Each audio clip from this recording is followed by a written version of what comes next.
Shin Megami Tensei. Gosh, this series has been on my radar for a good while now. And boy was it a journey to get here, having memes pop up in my feeds one way or another, whether or not they were for Nocturne specifically. Videos covering subjects across what is a huge rabbit hole of a franchise, hearsay and discussion from forum posts, etc, etc, and yeah, Persona.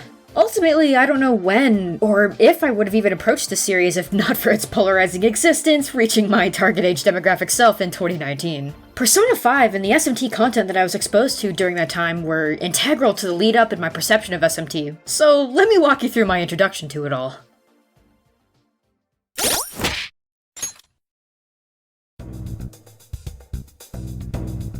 As far as my memory goes, playing Persona 5 was the most pivotal thing in this ongoing character arc, so going off of that, man, it's been close to 3 years now. I used music from Nocturne and Digital Devil Saga for my video on Scalar, and not only was that video in the works for almost a year, 2019, I still had a so close yet so far amount of high school left to get through, so there was a little bit of time left for me to be able to freely immerse myself in a new, potentially life-changing game series. God, I talk about this as if I'm a new immortal. I don't remember exactly what made me get it, maybe the waves that it's never stopped making since coming out in 2016, and just the fact that it looked cool in every aspect on the PlayStation Store, so I got Persona 5. It was later in the school year, and P5 is such a fucking long game no matter how you cut it, so it did take considerable time for me to fully beat the game. But once summer hit and I felt ready to tackle it again,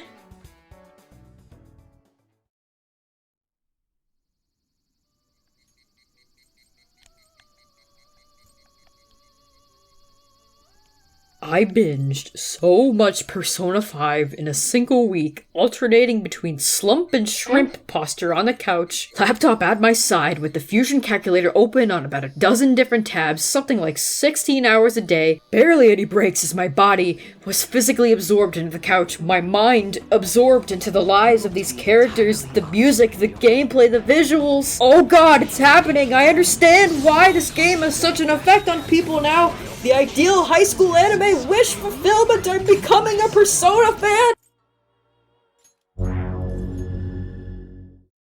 Persona 3 and 4!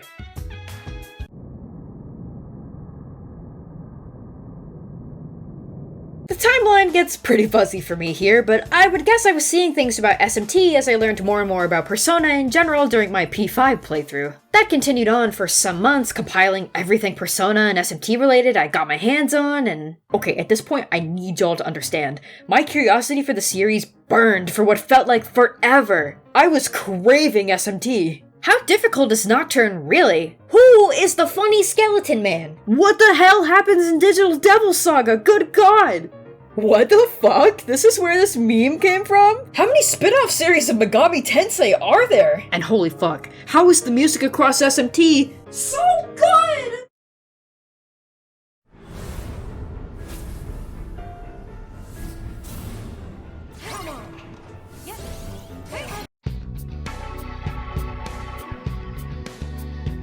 No, seriously, shout out to Stickman Sham and his Experimenting with Phantom Aqua 2 video. Boom, right there, those 3 seconds of River of Samsara from Digital Devil Saga, that was all I needed to get hooked. Shout out to Marsh, too. I don't think I saw these when they were terribly new, but these SMP experience videos had my interest peaked too, making what I probably would have dismissed as awful experiences upon first glance sound actually interesting, albeit with a lot of struggle and jank for how old some of these games are. I enjoy the editing that I do, but Marsh has a kind of old-school gem style of review with minimal editing that feels refreshing to see again nowadays. It's funny, it's to the point about the bullshit you'll encounter, it's really good stuff. And a final shout out to the channels I revisited countless times to hear SMT's best bangers. SMT Extended, Potato Activist, Me Rule the World, a couple of tracks from McPwned, and of course, Mega 10 music.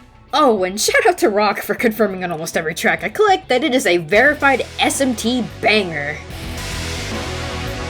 Of course, coming off of Persona 5, I listened to tracks here and there from Persona, but more importantly, so much stuff from Digital Devil Saga, Nocturne, SMT 4 and 4 Apocalypse, SMT Imagine, that one song from Majin Tensei 2, Rond, Makin X Makin Shao. This series has 30 plus years of music from mainlines and countless spin-offs. While there are definitely great composers at Atlus besides Shoji Meguro like Ryo Tokozuka and Toshiki Konishi on SMT4 and SMT5, and those three plus Atsushi Kitajo on Trauma Team, does anyone remember the Trauma Center series? Hello? And it seems like Meguro tends to get a lot of the credit. I mean, I was under the impression for a while that he was the sole Persona and SMT music man, but we'd be here all day if we talked about everything they're involved in. Anyway, point is that, my god, SMT music slaps! Shoji Meguro's range of styles from jazz fusion, electronica, arguably metal in the case of Nocturne, and the hard rock. Oh man, Meguro's guitar for stuff like Nocturne and DDS had me hyping up SMT for months.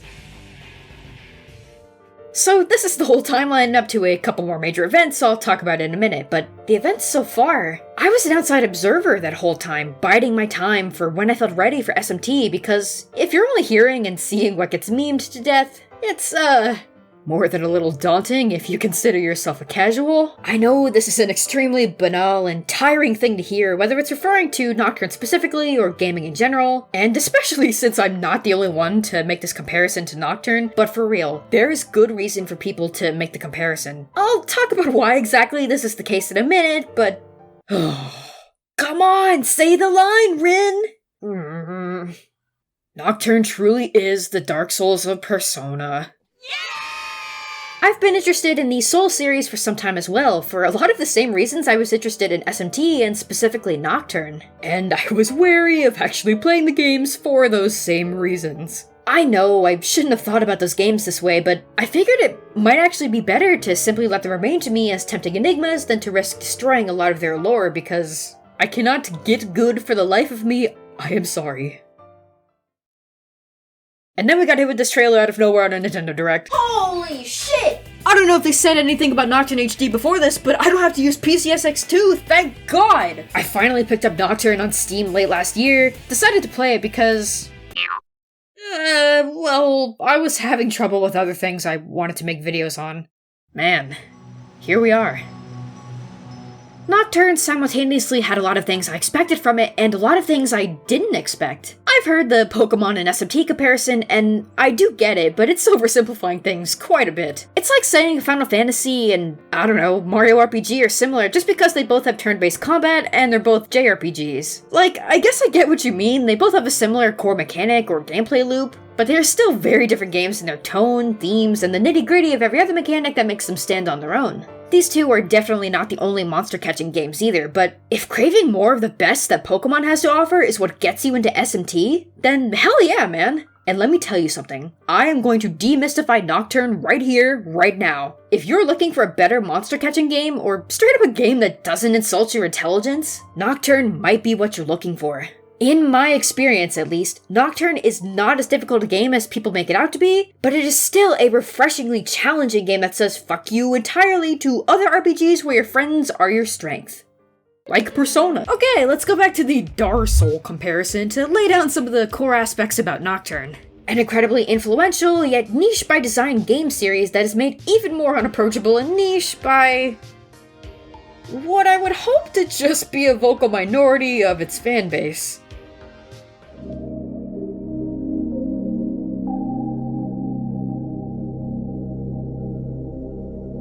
The biggest part of the game's appeal is the difficulty, namely with bosses. You can certainly use magic if you want to for your main guy's build, there's good reason to do so in both games. But physical builds are easier to use, a lot better in the long run, and frankly, kinda busted. Using both isn't super efficient either, so you may as well go physical. A tedious and frustrating gameplay loop to outsiders and maybe you at first, but once you spend enough time trying to figure out and master its systems, it grows on you. They go about it in very different ways, but both games take place in a post-apocalyptic world that is forever in a cycle of life, death, and rebirth. Adding on to that previous point, the worlds of both of these games have impeccably off-putting vibes. And you want to know how I know all of this is true? Okay, well not only did Nocturne's director himself compare Nocturne to Souls-like games, but ladies and gentlemen, we got doors that won't open from one side, it's official! With all that out of the way, let's actually talk about the fucking game now.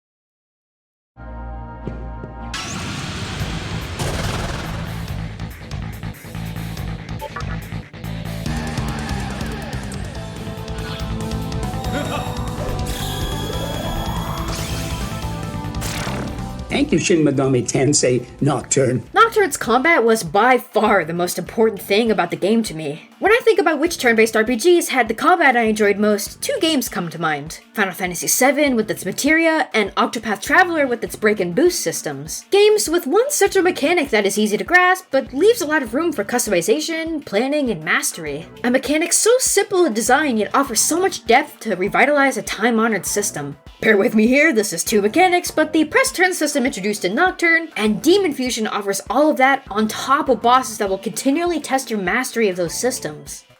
A press turn is one of these little dudes. They represent how many actions your party and the enemy can take in one turn. Demi-fiend and his 3 demons, they get 4, you're fighting 2 enemies, they get 2. Bosses will have multiple press turns, and some of them can flat out give themselves extra press turns, but no need to worry about that right now. Both parties can reuse or lose press turns through certain actions. Missing an attack or an attack being nullified will cost 2 press turns instead of 1, and having an attack be reflected or absorbed will cost the entire turn no matter what. Press turns can be reused by hitting weakness or getting a critical hit. You can also pass a turn onto the next demon in line, and this is what makes Nocturne so satisfying. The game rewards you for your efforts to gain knowledge on demon weaknesses and knowing what you're doing. It also punishes you for failing to learn and making mistakes. Yeah, luck plays a part too, but that's what creates unexpected situations that you have to adapt to. Nocturne's bosses are all about adapting to what unique gimmicks they have and using everything you can to your advantage. Let me give you an example scenario. This is an endgame boss, but it won't mean anything to those who have no context, so I'm going to explain it anyway. The Ball Avatar.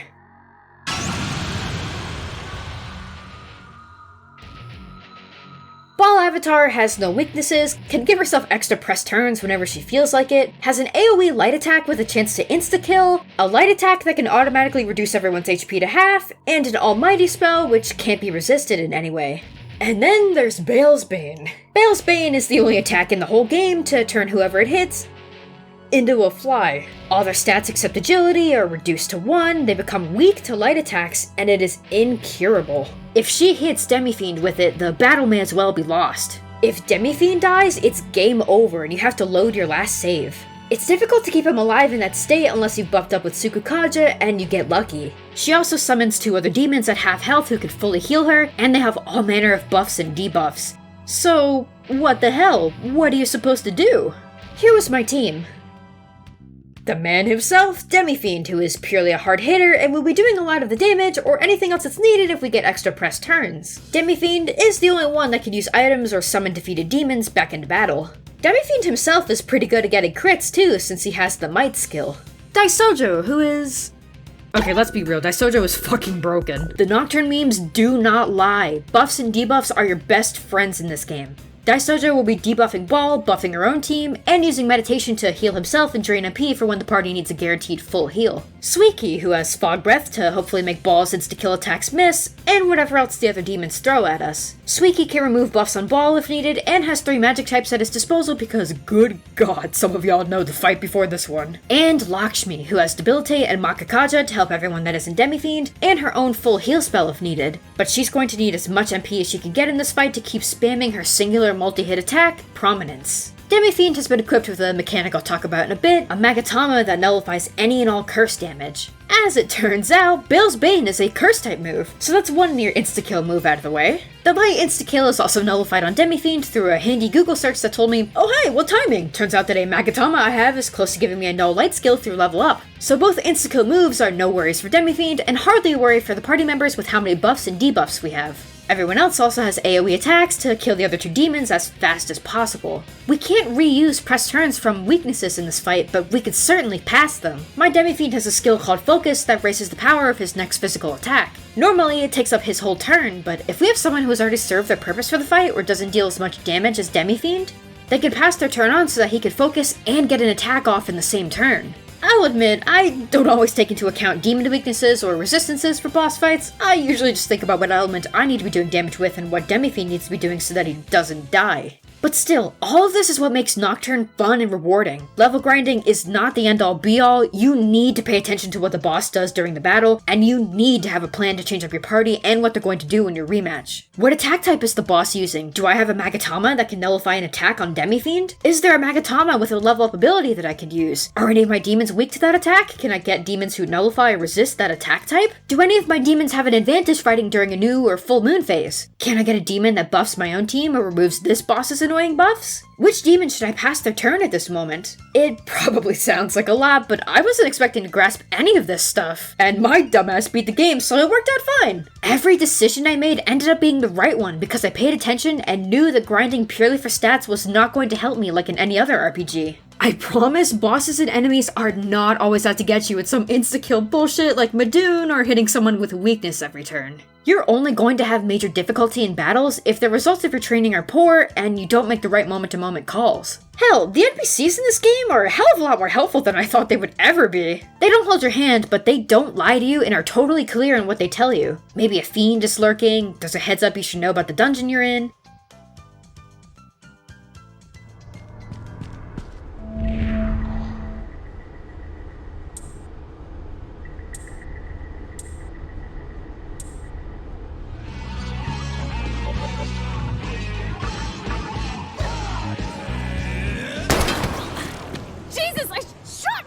Nocturne and Persona 5 are obviously massively different because one is a Shin Megami Tensei game from 2003 and the other is a Persona game from 2016. But if you're in the position I was, having only played P5 but being interested in mainline SMT, P5 had similar enough mechanics to give me a head start for Nocturne. Arguably the most important of these was Demon Fusion. Besides some of the dungeons having their own tricks to pull, I would say another big portion of Nocturne's supposed difficulty comes from Demon Fusion. I imagine if you were playing this game back when it came out, with demon skill inheritance being completely random and having to bust out the text-only game FAQs guides, yeah, it would be a pretty overwhelming game. You'd have to sink some real hours into figuring out what demons have what skills, what they gain from level up, what fuses into what, keeping track of where you can find certain demons, what their weaknesses and resistances are. The only reason we could store this level of creature information with Pokemon was because we played it as kids and had all the time in the world. What I'm trying to say is that I fully encourage the use of guides when needed for Nocturne. I'm a young adult, I realize I'm gonna die someday, and I have a lot I want to do. It's 2022, I wouldn't be surprised if the damn conception actually happened. Please don't feel like your experience with the game, or God forbid you yourself, are any lesser just because you needed to save yourself some time and give yourself a fair chance to get through some of this game's shit. Look up guides, especially for Demon Fusion, responsibly. Look up demons that fit your current needs instead of looking up how to defeat a boss name here. Use walkthroughs for dungeons sparingly to give yourself a chance to get through it yourself. You know, just don't pull enough to have your hand be held the entire way through and defeat the purpose of overcoming this game's challenges. Okay, sorry if that was a tangent. What the hell was I talking about? Oh, right, Demon Fusion as a mechanic.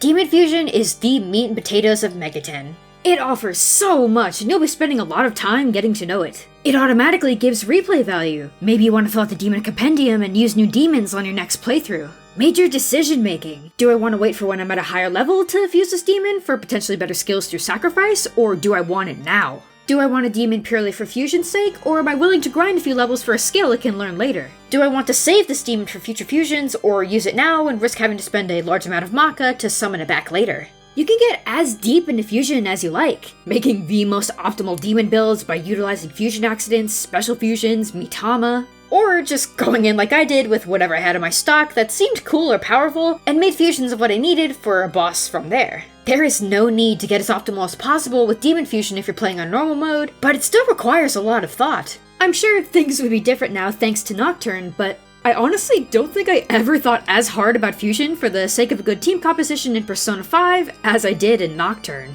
Any fusion I did there was just to see all these demon Pokemon I had never seen before. With how Nocturne's bosses are too, it forces you to switch things up and frequently try out new demons. At the beginning of the game, I really had no idea. Bicorn, Mikami, and Archangel, I thought they were gonna be my ride or die team! No, demons fall off, and Nocturne has almost 200 demons for you to choose from and keep things fresh. Special shout out to Mikami, by the way. Look at this floppy fuck. Fog Breath breaks the early game and he's a long flat dog, I love him. Kept him through the whole game just for free heals. So, why the hell is Nocturne so infamous in difficulty anyway?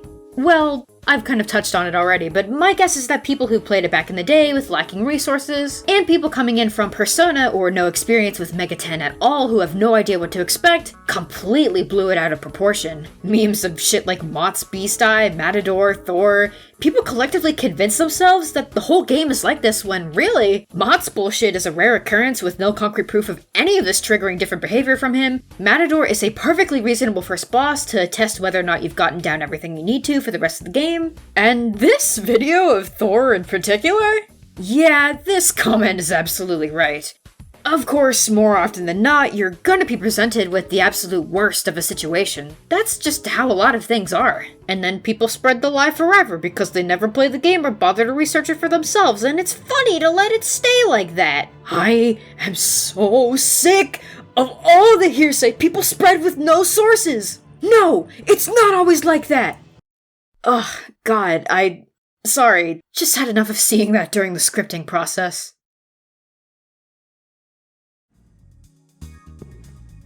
Some of the things people say about Nocturne are not exaggerated, however. If you've ever seen Nocturne gameplay, you know. And if you haven't, well, here you go. The encounter rate is really fucking high.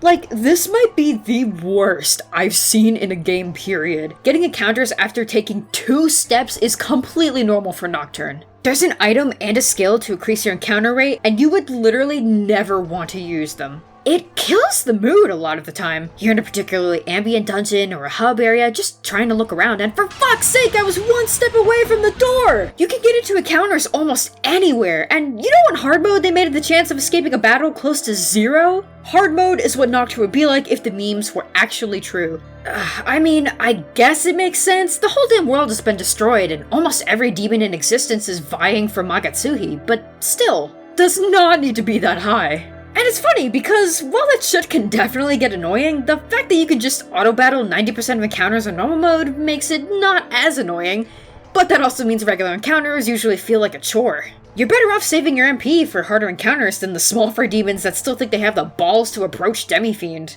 Yeah, you can totally beat a boss that took half an hour, try to walk back to the save point, and get hit by an insta-kill move before you can even do anything about it. I would for sure say that Nocturne would be more enjoyable with a slightly lowered encounter rate. Emphasis on slightly because it does keep you on your toes. Throughout the whole game, no matter how strong I got, the possibility of dying to something out of my control was still there, so I was always careful. Hey, remember when I was talking earlier about how helpful Nocturne NPCs are? Perhaps generously so? Yeah, normal encounters and dungeon traversal are made even easier by the fact that this game on normal mode at least is surprisingly generous with items. Look at this, I collectively had 108 HP healing items on my way to fight Sakahagi. I maybe bought 10 of them up to that point. You get so many goodies over time just from random encounters, and since they're usually mindless, you may as well fight off most of them. That makes money plentiful too, unless you get real deep into demon fusion. I bought every Magatama I saw, bought chakra drops near endgame, and a few extra status healing items just to be safe, and I still had bank. You get plenty of items from chests too, and thank god I could finally work these shits into the script. These are cash cubes, which always contain the same item, and there are also mystical chests. Mystical chest drops can vary, but you're guaranteed to get a good item from them if the Kagetsuchi phase is full. Yes, this is a legit gameplay strat. If you've never played SMT before, the fact that there's an indicator for moon phases of all things might make the game seem like they're impossibly complicated. It varies from game to game, but at least for Nocturne, it certainly affects things, but you could go the whole game without fully realizing it. It's mainly just a thing with the chests, a certain type of demon fusion is available during full Kagutsuchi, certain demon skills work alongside Kagutsuchi phases, and enemy demons can act a little funny during full Kagutsuchi. Moon phases are worth paying attention to, but it is usually a background thing. And Magatama. I'm sorry I went this long without explaining those. As if Nocturne wasn't metal enough, Magatama lore? Well, they grant demonic power to whoever is unfortunate enough to be parasitized by them. Magatama also have more effects than the typical player is even aware of, but it's not something to worry about on a normal playthrough. I'm literally reading the Megaten wiki right now, and damn, I didn't notice half this shit. All you really need to know is that the Magatama screen is basically your skill tree and the equipment you give to usual RPG characters. As such, they're important enough that I would also recommend looking up guides on them. Each one gives Demi-fiend different weaknesses and strengths, a list of skills to choose from upon Demi-fiend's leveling up, and stat bonuses. Magatama can also be changed at any time, and yes, the game only tells you with a text box, but Demi-fiend does still have to ingest them. Now let's talk about Demi-fiend. Can we talk about Demi-fiend? I have been dying to talk about Demi-fiend.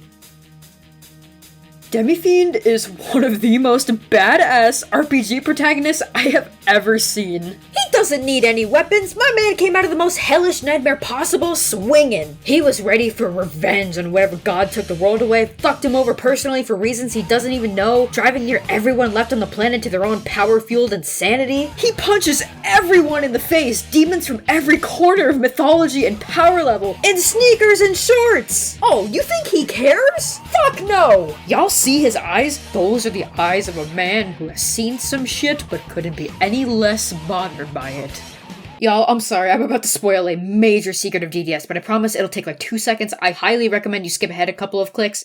Anyway, you can fight this absolute monster in DDS, and his boss theme is the normal battle theme from Nocturne. You are just a random encounter to him, these small fright demons he auto-battle beats the shit out of. Look at the message he leaves in DDS when you defeat him. Holy shit. An actual slayer of gods, completely unfazed by anything that could possibly throw at him. Any thread of humanity left in him almost cut off by a surely outwardly terrifying and unprecedented progression of strength. And I think his design is equally as awesome. The tattoos are so cool! Not all of these guys are the same. I mean, Shiranui just has those markings on her, and Konkuros is face paint, but fuck it, I'm dumping them into the same pocket of character design. Any kind of tattoos or paint or markings that span a decently large body area, especially glowing ones. Yeah, can I have 5 more of these little glowy bitches, please? Ah, thank you.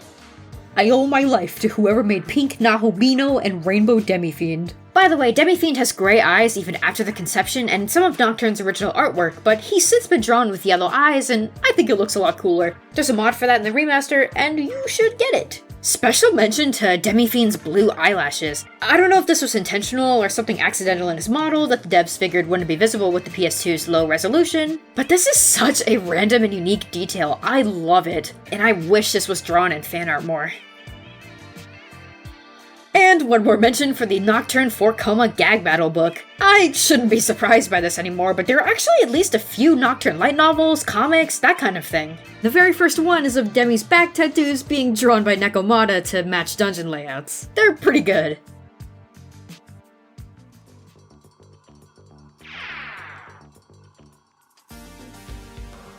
Demi-fiend is such an iconic design within the Megaten protagonists. You've got the school uniform pretty boys and girls, the comp user is strapped from head to toe with a bunch of gadgets and small design details, reflecting a kind of 90s cyberpunkish era of bulky technology and the post-apocalyptic setting of scrounging whatever you can for protection. Then there's whatever the heck is going on with Flynn and Nanashi, and of course, the unique cases of Demi-fiend and Nahobino. Entirely different beings who don't need a comp because they can summon demons by their own power. I've heard some mentions that Demi-fiend looks like a physical comp, and that's a really cool way to look at it too. A literal digital devil with the glowing blue tattoo outlines looking like circuits, and the spike on his nape being like an antenna for demon summoning.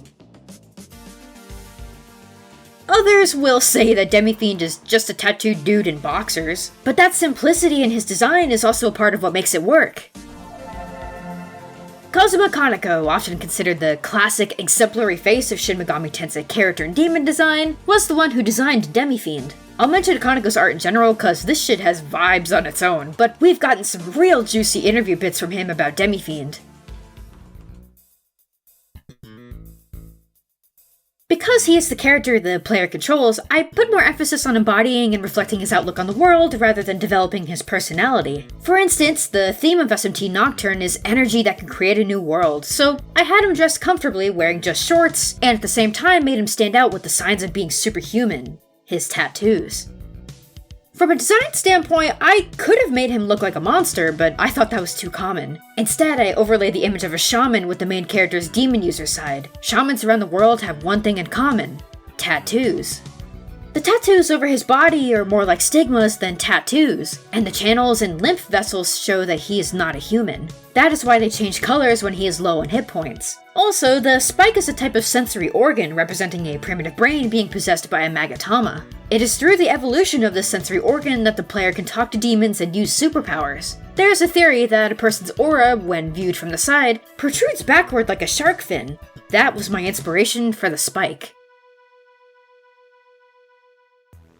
He may be the Demi-fiend, but as a silent Megaten protagonist, he still needs to be something of an everyman. If Demi-fiend was overly designed and looked purely like a demon, sure, it might look cool, but he would no longer be the Demi-fiend. He would just be a fiend, among every other demon and fiend in the game. You're asked over and over throughout the game, too. Do you have the heart of a demon? Have you been completely seduced by the darkness, or is there still some humanity left? What being are you? What side do you sway towards? Demi-fiend can go one of multiple ways through the player's actions, and I think his design totally communicates that. And the tattoos being stigmas. Hijiri, Chiaki, Isamu, they're all understandably alarmed by their friend's new appearance, and the tattoos are an instant sign to other demons of your status. The very proof of the fate forced upon Demi-fiend, marked on his exposed body.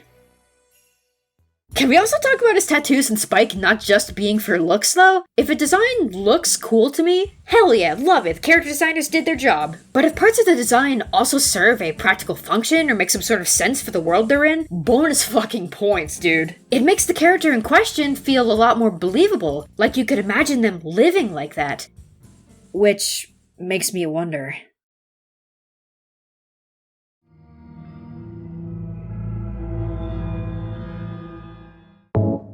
Do y'all think Demi-fiend had a moment right after he woke up in the hospital, in the morgue, trying to come to grips with his new form and the fact that everything he's ever known has been destroyed?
If this is an organ, what do you think it feels like? Surely it would have made sleeping difficult, and how the hell does it function sticking out like that? It's very strange. It has this concave, ear-like structure to it. How do you think it feels for him to have to ingest a magatama every time you just want to change your stats? Maybe it's not as bad as the first time it happened, but these things are literal demon parasites. I'm just going to guess it's a Majora's Mask kind of thing, where you don't have to see how incredibly painful a transformation it must be in gameplay. Ugh.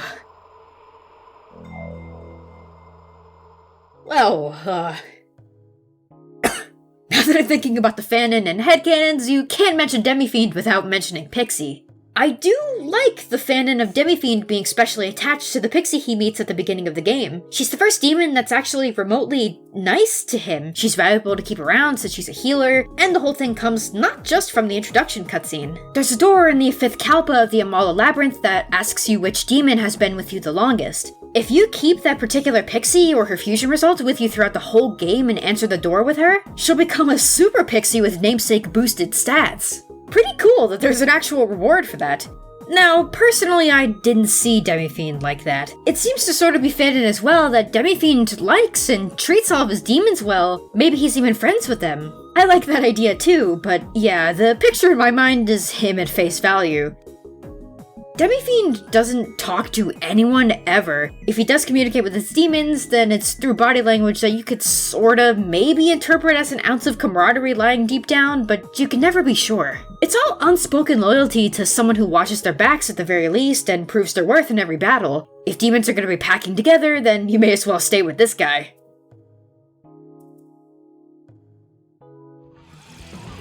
I swear, this will be the last thing about Demi-fiend specifically, but I gotta mention his animations, man. They're so cool, too! Divine Shot with how Demi-fiend's hand shakes as power rushes into it. Gaia Rage, the move associated with Demi-fiend. Javelin Rain with the kick, putting those cleats to good use! Oni Kagura and Frey Kugel, they basically turn him into a gun!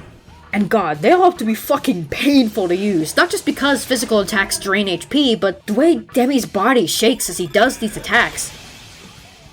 Even his normal punch is so satisfying. Shout out to the gif of Demi-fiend using Hikawa's chair animation as a placeholder.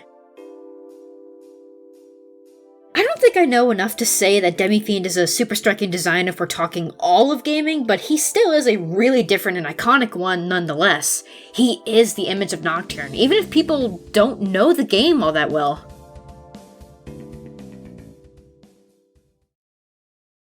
I'll admit, Homie's official render is a little weird though. Why are his calves as thick as his thighs? Cheese stick leg having it. And this is a good time to transition into the game's visuals. Kazuma Kaneko's art style and character design, that being ominous and androgynous people with pale skin, glazed over eyes, sleek shading, and strangely stiff poses along with stoic, contemplative expressions. It's all well thought out and uniquely alluring to look at. Kaneko's talent in depicting these characters and demons in a universe like this comes from his longtime interest in religion and mythology. For Nocturne being one of the very first fully 3D Megaten games, this style was translated into 3D rather beautifully. The fact that this game still looks as stylish as it does is a testament to its art direction. I am hesitant to just throw Nocturne into the incredibly broad category that is cell shading, since that can range from Breath of the Wild to Borderlands style. But the Megaten Wiki and Wikipedia both say that a cel-shaded style was deliberately chosen for Nocturne, so I guess I have no better way to describe it. I will say now, I played through the game with the contrast and brightness turned up a tad, and I'm not 100% familiar with the PS2 version, so my view is definitely warped and biased towards the remaster. People generally describe original Nocturne as hazy and dreamlike due to its washed-out colors, softer lighting, and presumably the motion blur. It isn't just nostalgia. I totally get why people might prefer that aspect of how the original game looks. Nocturne feels like a dream at first. It's a hard game for a newcomer to wrap their head around, the way everything goes to shit one event after the other, hearing the ambience that is the Shinjuku Hospital after conception, the subtle use of color tints, and how this game has less of an emphasis on human action than the SMT games before it. The story and setting is bleak, so it fits the atmosphere of Nocturne well. Seeing how the remaster looks, on the other hand... yeah, the new lighting and coloring seems to completely ignore all of that, huh? I would rather not play through the game again on PCSX2 right now and spend hours combing through footage of every area and cutscene, but I've tried to be thorough. I compared whatever screenshots I could get my hands on and PS2 footage against mine. I even fucked around with reshade. It is definitely a sign of this remaster's quality that I have to go through all this extra setup, but we'll talk about that later. Again, the original look has its allure for sure, but I can't help preferring the remaster as of now. It is intended to look better because bloom and saturated colors in a remaster are just generally appealing like that, and it does have that effect on me. I really do prefer the high contrast look. It kinda, sorta makes sense in universe. The light of Kagutsuchi blazes down no matter what in the unforgiving desert that is the Vortex world. That harsh lighting obviously creates harsh shadows and contrast, and I think that's a part of what makes Nocturne's visuals so striking. There were plenty of times throughout the game that I just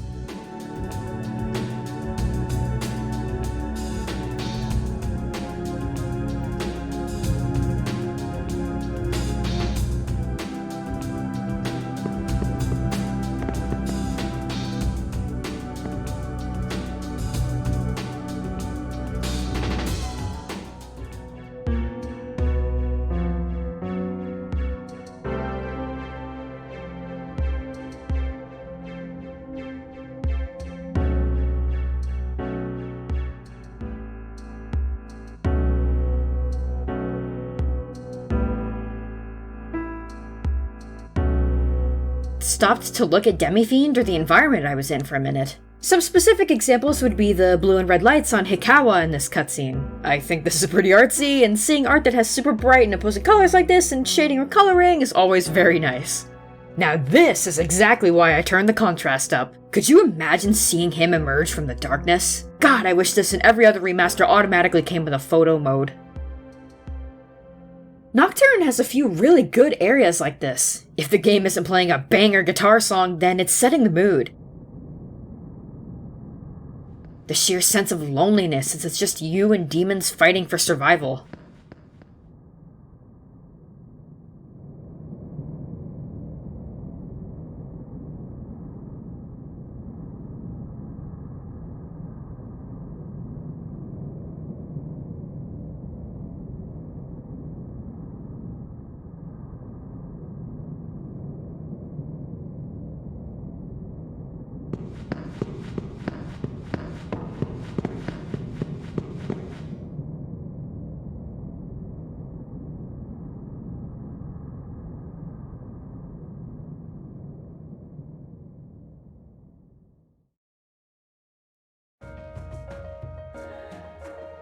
I'm afraid I won't be going into detail on the various locations of Nocturne, though. I don't think I'm qualified to talk about why they might be designed the way that they are, because I don't have enough of a grasp on Nocturne's story and deeper themes, which I'm also going to have to address in a minute. At the very least, to some artsy bitch like myself who is just looking for out there visuals, well, I mean, Tokyo in this game is literally hysterical!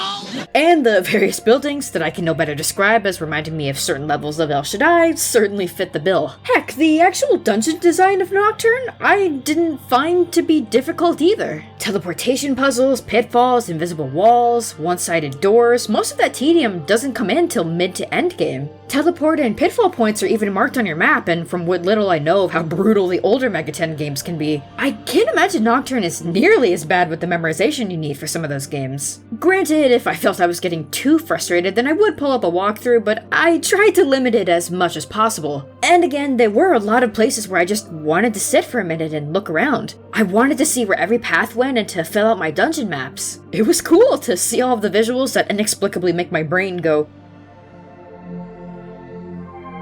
ooh, vibes, that Nocturne had to offer. I would like to give special mention to one location, however.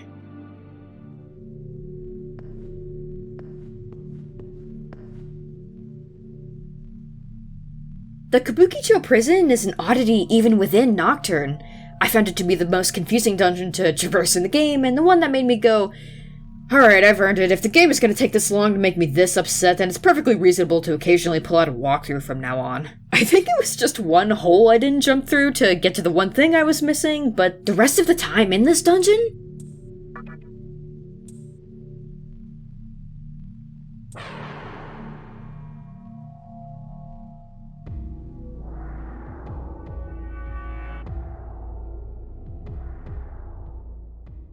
I honestly wish I could record myself as I played. I was in awe the first time I activated the mirror. The perfectly tone-fitting change in music, realizing that the dungeon had literally been turned on its head, the harsh lighting I mentioned earlier, and the subtle heatwave-like distortions in the environment. It's all so distinctly jarring. There is no other place in the game that's quite like this, and to be honest, I like Nocturne's vibes a lot, but I wish the game leaned more into that angle. Something that at least attempts to creep into my skin and be unsettling or completely different in tone. If there are genuinely scary Megaten games, or at least moments in Megaten games like this, don't spoil it, but someone please let me know. I think I'm ready for everything Megaten has to offer.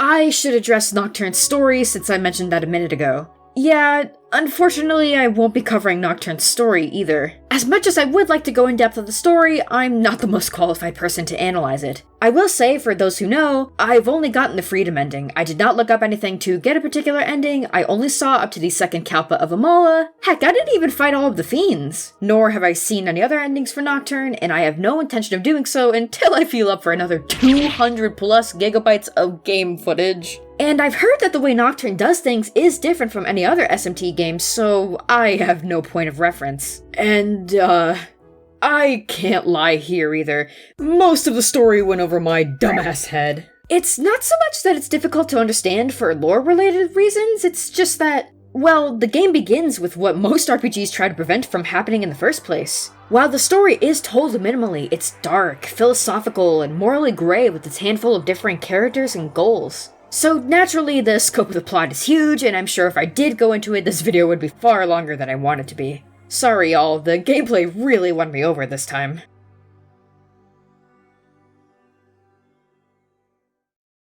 The music too. Oh my god. I've been waiting to feature Nocturne's music. Obviously the soundtrack fucking slaps. From the electric guitar riffs that I can never get enough of,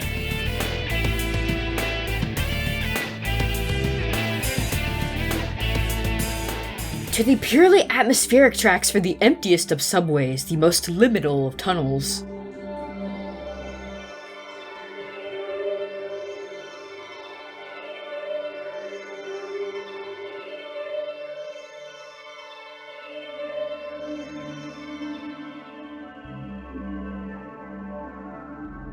Even some tracks that only play once are great, like Sakahagi's second encounter theme or Manakata.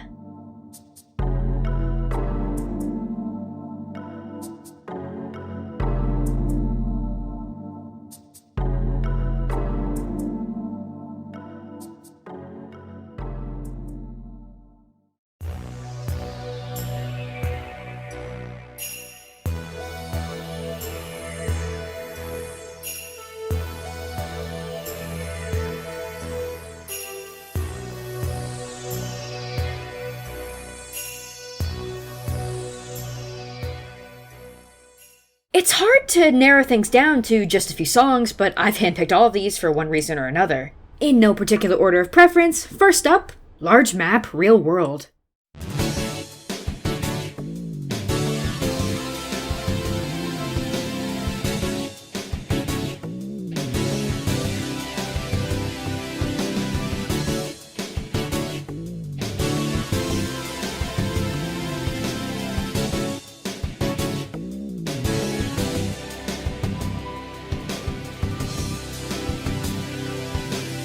It's always the tracks you only hear once that are some of the coolest. You will only ever hear this theme on the overworld map, pre-conception. You can avoid every single one of these NPCs, walk straight to Shinjuku Medical Center, and only hear 15 seconds max of the song. I'm gonna be real though, I don't know shit about music. I find it hard even describing the vibes I may get from certain tracks. But I did come across an article that I'm gonna leave in the description because it details how well Nocturne's OST fits its atmosphere and story themes better than I ever could, honestly.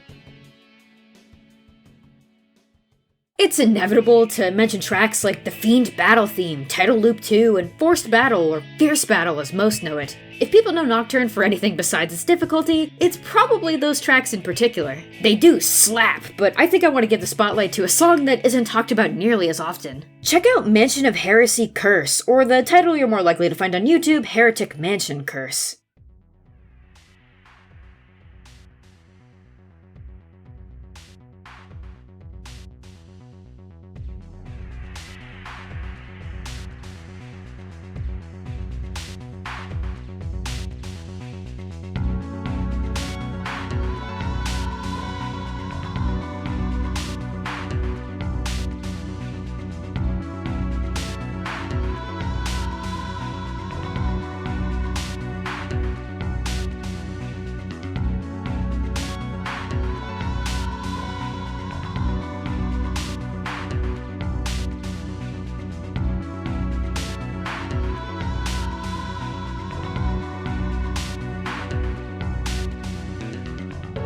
This song only plays when you enter the Cathedral of Shadows while you're cursed, of course. It actually affects demon fusion, and I had no idea you could do that. Just the fact that this game has as many battle themes as it does, themes that only play for individual scenes or circumstances, it's so good. This track was one that really grew on me. Ikebukuro's theme.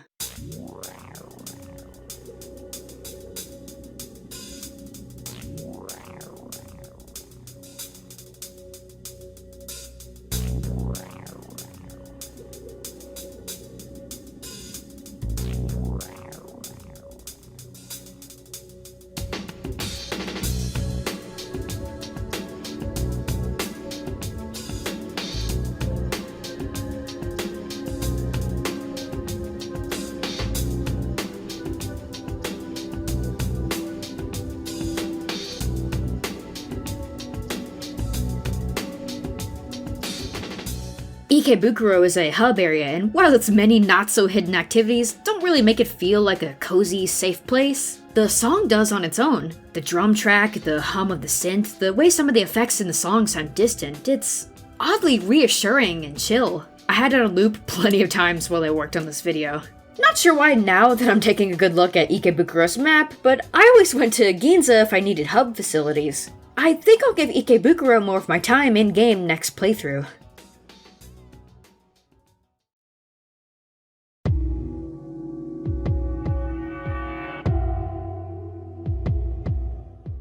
Okay, shit! I think that's almost everything I wanted to talk about within Nocturne itself. There's just the matter of the remaster. Is it good? No, not really. I mean, by definition it is a remaster, but it's debatable to even call it that with how bare bones it is. I would say I'm easier to impress than other people can be, so I'm not bothered by some of these issues as much as many others rightfully are. This is definitely not one of the worst ports or remasters I've seen, and I'm glad it exists purely for making Nocturne more accessible.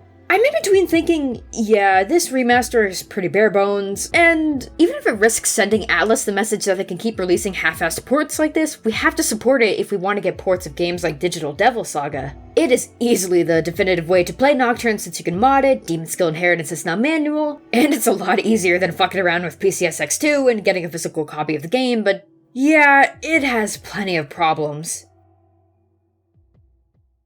Here's a comprehensive list of everything good and bad I've been able to gather. All of the HUD elements have been completely redone and look very clean and crisp. Textures for everything from the environments to the world map have obviously been touched up as well. Most notably, I'd say, are Demi's tattoos not being low res anymore. I did find a spot or two where you could see that the textures were simply upscaled and you could see the raw pixels, but that might be nitpicking.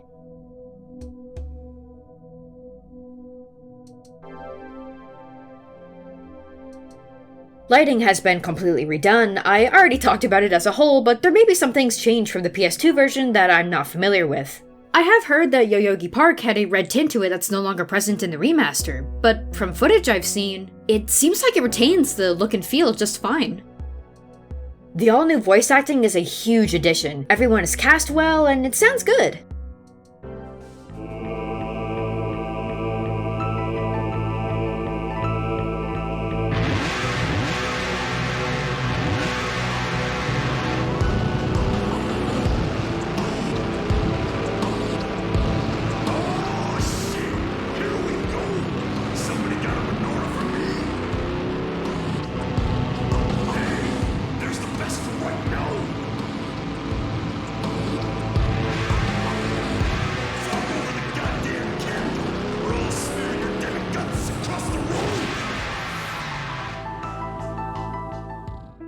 Voice acting can also be changed between JP and English at any time.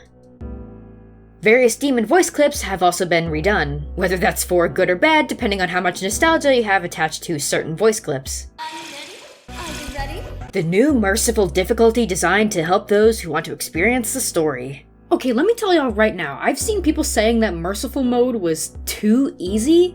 Well, that's kind of the point. And of course you would think it's easy, you've played the damn game before. This mode is by all means a positive thing if it allows more people to experience SMT, and you know why. Because I'm repeating myself when I say that I understand part of Nocturne's appeal is overcoming everything the game throws at you. However, what may not be as difficult for one person may be more difficult for someone else. As long as the game is still fun and has a modicum of challenge, hell yeah! And if you just want to play Nocturne to experience its atmosphere and art direction, hell yeah, that's a valid reason too! And if you enjoy Nocturne enough like that, maybe you'll feel inclined to try it again on a harder difficulty. It's free DLC, it's entirely a choice the player can make since you can change it at any time in your playthrough. It is not a bad addition. Besides, isn't getting Megaton out to a wider audience what y'all want? SMT has been niche for years! Anyway, the camera is vastly improved from the PS2 version. It was one of those games where you could only move left or right with L2 and R2, and the right stick in this case was weird. It would go into Demi's head and look around from wherever he was standing. In the remaster, the right stick fully manipulates how you would expect a right stick to do, and you can still reset the camera behind Demi with a button press for the classic moonwalk strafe type action. The translation has been touched up to make the new voice acting sound more natural and to rectify dated conventions. It's closer to the original Japanese script, and any demon names that were simplified are now displayed with their full names, the names they've been depicted with in recent SMT games or newly translated altogether. I noticed some things were changed to be more direct as well, such as Matador's red capote move in the PS2 version saying accuracy agility maximized, and in the remaster, it now says evasion hit rate increased by 4 stages. They did change some fun lines with the new translation, however.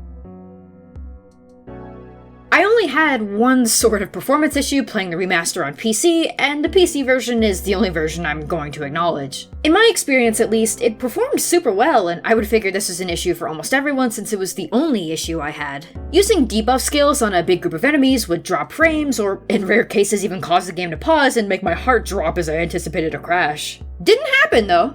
And now we get into the real shit. Good God. All that music is really good, huh?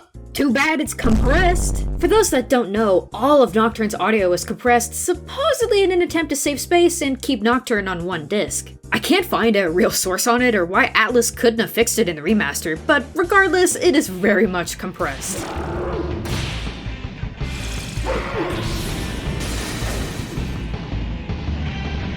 The battle music suffered the worst of it. It would have been cool as hell if we had clean rips of these. One of the battle themes has like 7 different variations on its guitar riffs in-game that you can hear.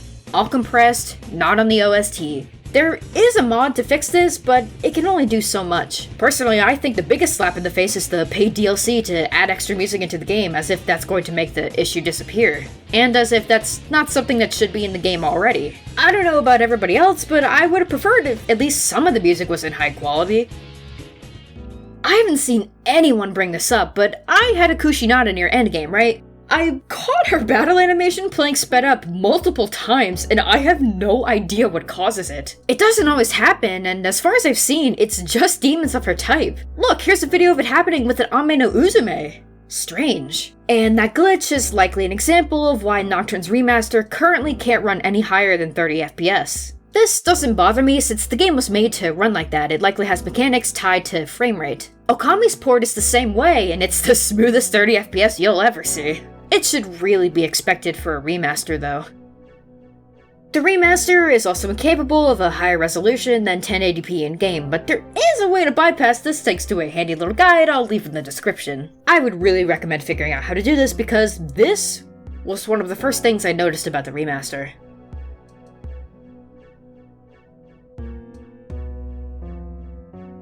The cutscenes haven't been updated either. Anything pre-rendered is still at its original 4:3 ratio with a blanking fill filter put over them and original resolution. Areas where it just shows a picture to tell you no one is there also look to be in original resolution. There is a mod for widescreen cutscenes though, and I know the resolution can't be easily fixed. It would be a lot more work than upscaling the game. The change in resolution can be really jarring though. The cutscene before the Sakahagi fight is particularly so. Sakahagi looks like a totally different character. I've seen people saying that Dante being paid DLC sucks, and yeah, he was in our original version of Nocturne, so it does kind of feel like a rip. Definitely not sure if he's worth $10 either, but Atlus probably has to pay for licensing fees to include him here again, and have Ruben Langdon reprise his role. Nice meeting you, kid. Don't take this too personal. So, I get why he's paid DLC. There's also the trade-off of this being the first time Raido Kuzunoha has been in Nocturne in English officially. But yeah, I don't know if the DLC is really worth it, much less the price point of it all. And finally, I've also seen people saying that the remaster doesn't have as many quality of life features as it should. Personally, I think it's totally serviceable, again, automatically because of manual skill inheritance. It'd be nice to have some things like a DDS-style minimap, but I think the game is fine as is.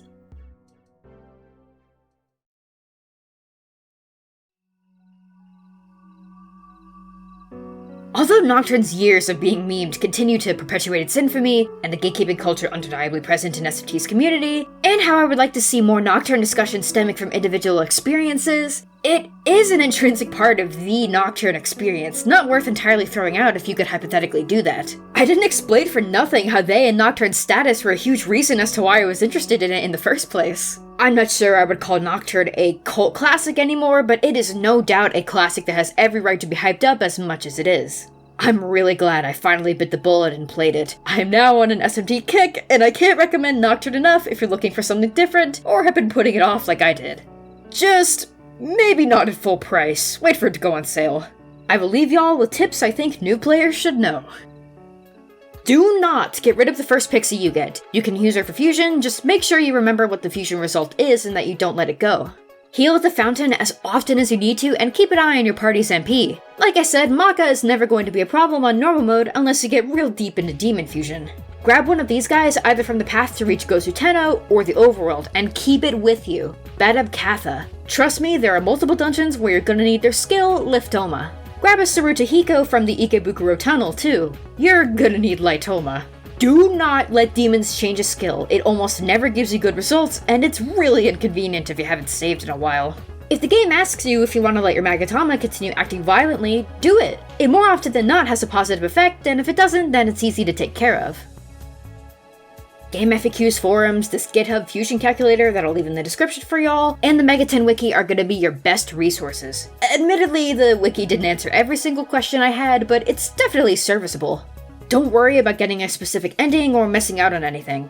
Nocturne has enough replay value to let you play however you feel you should on your first playthrough. For the love of God, don't pick New Game. Pick New Game Chronicle to get added content, or New Game Maniacs if you bought the Funny Pizza Man DLC. Picking New Game is like playing Kingdom Hearts pre-Final Mix content. And finally, always make sure to do your fusions when Kakatsuchi is full. I promise that there's no better way to get all the information in your head than to repeatedly seek it out as you spend more and more time with the game. Good luck, bask in Nocturne's surreal vibes, and may your RNG be blessed.